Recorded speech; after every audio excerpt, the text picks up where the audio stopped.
우리나라에서 수입차가 많이 팔리고 있다는 거 사실 말만 들었지 얼마나 많이 팔리는지 실제로 국산차랑 비교했을 때는 얼마나 많이 팔린 건지 이런 이야기는 잘 안 하게 됩니다. 일단 확실한 건 우리나라 차주들이 수입차에 쉽게 접근하게 됐다는 건 사실이란 겁니다. IMF 전후나 미국차랑 스웨덴 차가 독일차보다 많이 팔리던 시절에는 진짜 돈 많은 사람들만 수입차를 살 수 있었는데 지금은 꼭 돈이 많아야만 수입차를 타는 것도 아니고 그랜저뿐만 아니라 소나타를 사려다가 수입차로 넘어갈 수 있기도 할 정도로 진입 장벽 자체가 많이 낮아졌습니다. 이건 실제로 숫자 자료가 증명해주고 있는 것이기도 하고 약간 특이점이라고 할 만한 것들도 생겨나고 있습니다. 우리나라에서 수입차가 많이 팔리게 된 이유 그리고 그동안 오해하고 있었던 것들까지 쉽고 빠르게 정리해드리겠습니다. 인터넷 가입이라면 당신은 아정당을 떠올리지 않을 수도 있습니다.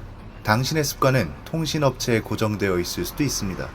모르면 놓치는 당연한 권리, 인터넷 정수기만 사용해도 받을 수 있는 지원금 77만원, 인터넷 가입은 아정당입니다. 최근 5년 동안 수입 수입차 점유율이 큰 상승세를 보이고 있습니다. 2019년까지 15.9%였던 게 이제는 거의 20%에 가까워졌습니다. 100대 중 20대가 수입차라는 건데 궁금하지 않으세요? 왜 갑자기 수입차 판매량이 이렇게 많아진 걸까요? 이건 가격만 문제인 것도 아니고 서울 시내를 안 나가도 도로에 보면 벤츠나 BMW는 이제 흔할 정도입니다. 자료랑 보면 재밌는 부분이 꽤 많습니다. 크게 세 가지로 정리할 수 있는데요. 첫 번째는 법인차 비율은 크게 상관없다는 것부터 짚고 넘어가야 합니다. 우리가 흔히 오해하는 것 중 하나가 수입차는 무조건 법인차 비율이 높다, 국산차는 개인이 구매하는 비율이 높다 이런 거죠. 그래서 커뮤니티 같은 데에 보면 제네시스 타는 사람들이 진짜 돈이 많고 성공한 사람이다 이런 유머 같은 게 돌아다니기도 하잖아요. 그런데 사실 법인차 비율은 크게 상관이 없습니다. 이 주제는 슈퍼카를 논하는 것도 아니고 수입차라서 무조건 법인차가 많은 것도 아니고 국산차라고 무조건 개인 구매가 많은 것도 아닙니다. 실제 데이터를 보면 국내에서 팔린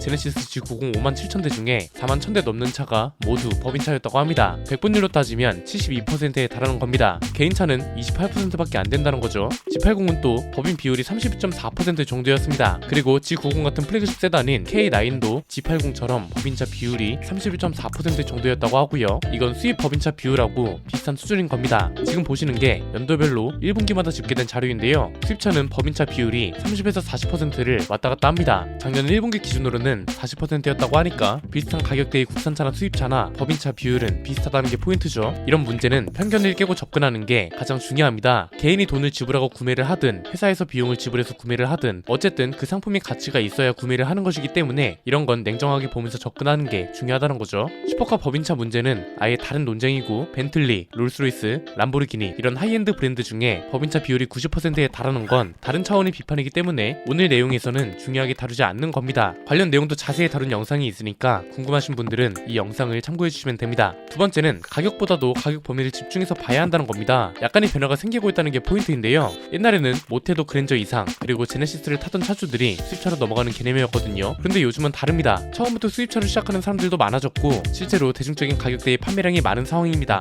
데이터를 한번 볼까요? 이게 가격대별 수입차 판매량 비율을 나타낸 건데 가장 많은 게 5천만원에서 7천만원 선이었습니다. 차종으로 치면 딱 E클래스랑 5시리즈 같은 많이 팔리는 차들의 가격대이기도 하고 그랜저 중간 옵션부터 G80 중간 옵션 정도 되는 가격 범위입니다. 그 다음으로 많았던 게 7천만원에서 1억원 선입니다. 이건 GV80하고 G90 기본 모델 정도죠. 이 가격 범위 이상은 국산차에서 선택지가 많지 않기 때문에 사실상 의미가 없고 우리가 주목해야 할 건 4천에서 5천만원 선에 있는 차들입니다. 여기도 판매량이 꽤 많습니다. 27,000대 넘는 판매량을 기록했는데요. 4천만원이면 요즘 나오는 산타페나 소렌토, 그랜저, 카니발 이런 차들을 살 수 있는 가격대입니다. 여기서 요즘 자동차 시장의 변화와 특징을 발견할 수 있습니다. 예전엔 수입차 선택지가 많지 않았습니다. 대부분이 고급차 위주의 선택지였거든요. 그런데 요즘은 비싼 차들 뿐만 아니라 가격이 저렴한 엔트리 수입차도 많이 들어오고 있다는 게 포인트입니다. 동시에 국산차는 선택지가 거의 그대로고요. 그래서 새로운 소비층이 생겨나고 있는 겁니다. 4천만원 이상을 주고 국산 중형차 이상을 사는 사람들만 있던 시장이었습니다. 그런데 이제는 4천만원을 주고 준중형이나 중형 수입차를 사는 사람들도 많아지고 있고 이 가격 구간에 있는 수입차 선택지도 많아지고 있다는 거죠. 국산차 가격이 비싸졌다는 건 수많은 조건들 중 하나일 뿐입니다. 영향이 없지는 않을 겁니다. 그랜저 가격대가 중간 옵션부터 생각하면 이제 5천에서 6천 정도 하고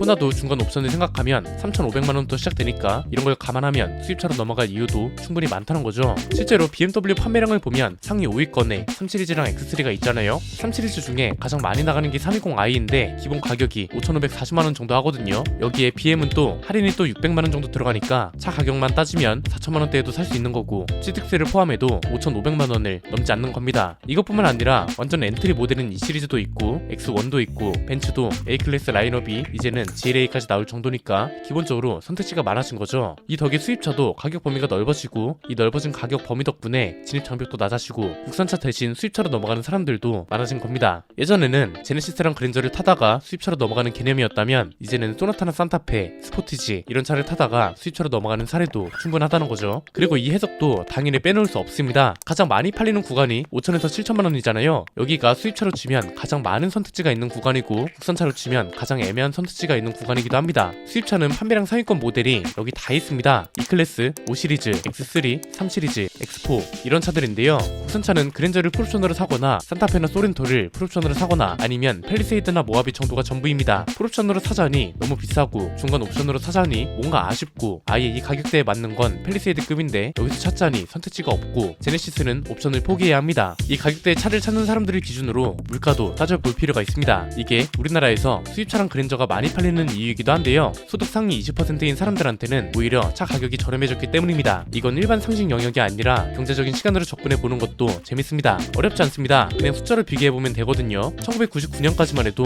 한국의 평균적인 가게가 그랜저를 사려면 소득으로 벌어들인 돈을 한 푼도 안 쓰고 7.4개월 동안 돈을 모아야 했습니다. 상대적인 가격 수준으로 비교해보면 2017년에는 월소득의 8.1배가 그랜저 가격이었는데 2018년에는 7.8배로 떨어지더니 2020년에는 7배로 떨어졌습니다. 2015년 물가 기준으로 실제 가격을 따져보면 그랜저 가격은 이렇게 나옵니다. 이걸 평균 가정의 월소득 대비 숫자로 나타내면 2016년에는 7.3배, 2020년에는 6.4배까지 떨어집니다. 상위 20% 가게의 평균 소득으로 따지면 3.2배밖에 안 되고요. 물가를 반영해서 실제 가격을 산출하면 그랜저는 가격 상승률이 굉장히 작았다는 결론이 나옵니다. 물가랑 소득을 따져봤을 때 사실상 가격이 내려갔다 이렇게 결론 지을 수 있는 거죠. 여기까지만 보면 이것 때문에 댓글로 싸우는 분들이 많을 것 같은데 다행히 수입차는 더합니다. 그랜저는 가격 상승률이 적었잖아요. 수입차는 가격 변동이 거의 없거나 오히려 저렴해졌습니다. 실제 데이터를 보면 10년 동안 가격 변화가 거의 없었습니다. E클래스 가격이 2005년에는 5,990만원이었는데 2010년에 워낙 가치가 낮아지면서 잠깐 6,550만원으로 뛰었다가 2011년에는 다시 6,170만원으로 내려왔고요. 2015년에는 6,020만원, 2020년에는 다시 5,980만원 수준으로 내려왔습니다. BMW도 마찬가지입니다. 5시리즈 수준으로 2006년에는 상위 20% 가게의 소득 대비 실제 가격이 9.1배나 됐는데 2015년에는 7.7배, 2020년에는 무려 6.2배로 떨어졌습니다. 이건 그러니까 상식적인 시각으로 봤을 때도 국산차는 가격이 오르고 수입차는 가격이 내려오면서 차이가 많이 줄었다는 걸 알 수 있고 경제적인 시각과 숫자로 접근해도 수입차가 저렴해졌다는 게 사실이기 때문에 소득 상위권에 있는 사람들한테는 수입차가 저렴해진 만큼 구입하지 않을 이유가 없어졌다는 겁니다. 평균 소득인 사람들한테도 진입 장벽이 많이 낮아졌기 때문에 구매가 그만큼 많아진 거다 이렇게 해석하면 되는 거고요. 세 번째는 가격대의 기준도 크게 달라지고 있다는 겁니다. 사실 이게 가장 중요한 것 같긴 합니다. 가격이 아무리 저렴해도 살 차가 있어야 한다는 것도 중요합니다. 이런 주제에서는 그래서 굳이 지프나 그런 차들을 가져올 필요도 없고요. 진짜 판매량이 많은 브랜드, 예를 들면 독일 브랜드를 포함해서 대중 브랜드 라인업에선 폭스바겐이나 토요타 정도만 생각해봐도 답이 금방 나옵니다. 여기서 약간 특이점이 생깁니다. 예전엔 딱 두 가지로 나뉘었습니다. 대중 브랜드 라인업이랑 프리미엄 브랜드 라인업인데 여기서 대중 브랜드는 현대차, 기아, 쌍용차, 쉐보레, 폭스바겐, 토요타, 혼다 이런 회사들이 대표적이었습니다. 가격대도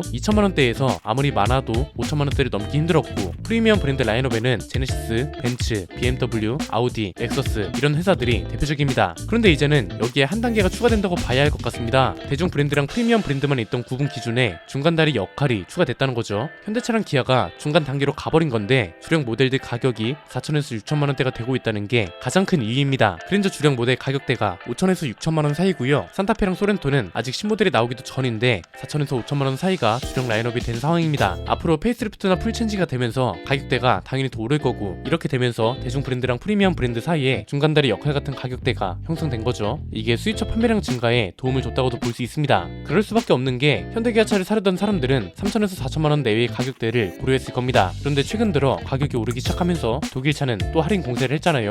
5시리즈는 풀체인지를 앞두고 있다는 이유만으로 1000만원 할인 공세를 했을 정도고 벤츠나 아우디 같은 회사들도 못해도 600만원 이상씩 할인을 해준다는 거죠. 독일 차들의 할인, 그 중에서도 BM이 할인을 먹히는 이유가 사실 명분 없는 할인은 없거든요. BM 특징이 초기 모델은 할인이 없는 대신에 웬만한 옵션은 죄다 때려 넣는다는 겁니다. 그러면 서서히 옵션을 한두 개씩 빼고 할인 가격을 높이는 이런 방식으로 차를 팝니다. 그런데 빼는 옵션도 어느 정도 납득이 가는 수준으로 빼준다는 거, 이게 좀 중요하다고 봅니다. 예를 들어서 7시리즈 초기 모델에는 38개짜리 스피커를 넣어주다가 중간에는 이걸 빼는 대신에 18개짜리 하만카돈 오디오를 넣어주는 거죠. 어느 정도 타협 가능한 선에서 옵션 변경이 있고 이게 할인 가격에 반영되니까 독일차를 선택하게 되는 겁니다. 반대로 현대기아차의 가격대가 아예 새롭게 형성되다 보니까 대중 대중 브랜드 가격만 생각하던 사람들은 이게 뭐지 싶어서 수입차도 알아보고, 이렇게 되면서 수입차가 자연스럽게 고려 대상에 들어오고, 이 과정에서 진입 장벽이 허물어진 거다, 이렇게 볼 수 있는 거죠. 그리고 올해에는 중국 브랜드도 변수가 될 수 있습니다. 얘네는 특징이 자본과 물량으로 때려 넣음과 동시에 이걸 저렴한 가격으로 상쇄시켜 버린다는 게 중요합니다. 우리나라만 봐도 작년 한 해 동안 중국에서 생산돼서 판매된 차가 13,000대에 달합니다.